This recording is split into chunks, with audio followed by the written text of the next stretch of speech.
Hi, I'm Josh. And I'm Romy. And I asked Romy to marry me on 7/7/07. And I decided that I was too young to get married, so we decided to wait. And we just decided on a date about a year ago, and so we're getting married January 2nd, 2010. In Miami, Florida. Because that's where I'm originally from. And it would, number one, my family being older, it would be easier for them to be part of my wedding.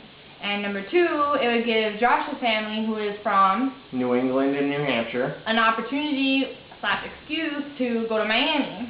So that's how we decided on Miami as being our location for our wedding. And our first issue is that I don't really like the church. The Catholic Church, that is. All churches. Whatever. So I think our biggest battle when preparing for the wedding was the religion portion, because my family being of Spanish descent, traditionally we've always had a Catholic ceremony, and so when we decided to pick a ceremony location, and Josh informed me that he didn't want a religious ceremony, the courthouse was fine with me. My mom had a heart attack when she heard that, so we had this brawl, and finally, after 6 months of going back and forth and not deciding on anything, my mom told me, it's Romy's day, you do what she wants. So I finally got my Catholic church, but the problem is that Josh isn't Catholic, so I don't get my traditional Catholic ceremony, but it's traditional Catholic ceremony. It's just a little bit shorter. Anywho, so I don't get my traditional Catholic church ceremony, but at least I get my Catholic church, so I guess that's okay. And then another thing that we've come into a problem is that my family doesn't speak English, and Josh's family only speaks English. So. And I understand Spanish, but don't really speak Spanish. So another way that we've tried to get everyone to kind of mesh our cultures, I guess, is we're having half of the ceremony in Spanish and half of it in English. Mm-hmm. That way everyone can get a little bit of church in them. And for the reception, we'll have Spanish and American food. And music. That way everyone gets to eat. Mm-hmm. And so those are just a couple of things we've run into in terms of getting ready for the wedding. Other conflicts that we've had, well, I don't know, what would you say? Would you call them conflicts? No. I think it's more of Josh's family being surprised. Like, everyone was just a little bit surprised. My family was surprised because I think they were a lot surprised, Josh. I'm a traditional white boy. I've liked traditional white girls.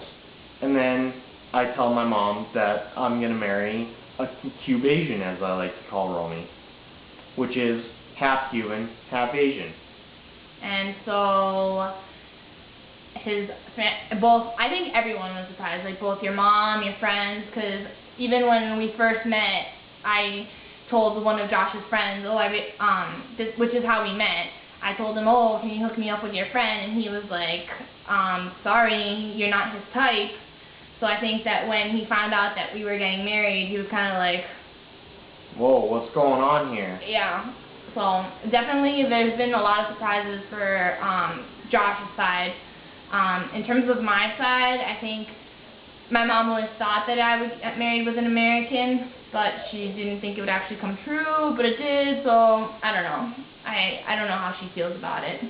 It came sooner than she expected. Definitely. My parents being older, and they got married older, so they expected me to get married in my 30s, and I'm only in my 20s, so I think that's kind of something that they've kind of wished that I would wait a little longer, but the clock's ticking. And I think another thing that is an issue for Josh's family, my direct family, would be that my mother and father we're kind of shocked that they might not have all white and grandparents. Grandchildren. Sorry, they'll be grandparents. So I think that's kind of something that Josh's family is, I don't know, upset about. But they're happy they're going to have mixed children. They'll take anything they can get. And so a reason that you should definitely not miss our wedding is that you've got 150 Americans with 150 Spanish / Cuban / whatever. South Floridians. And they're going to be in one small place for 5 hours. And Till the sun comes up. Pretty much. So it's definitely something you don't want to miss because there's definitely going to be a lot happening. So with this said, we want you to know that we have a lot to offer and we have some really good stories to tell, so we're hoping that you pick us. Thanks. Bye. Bye.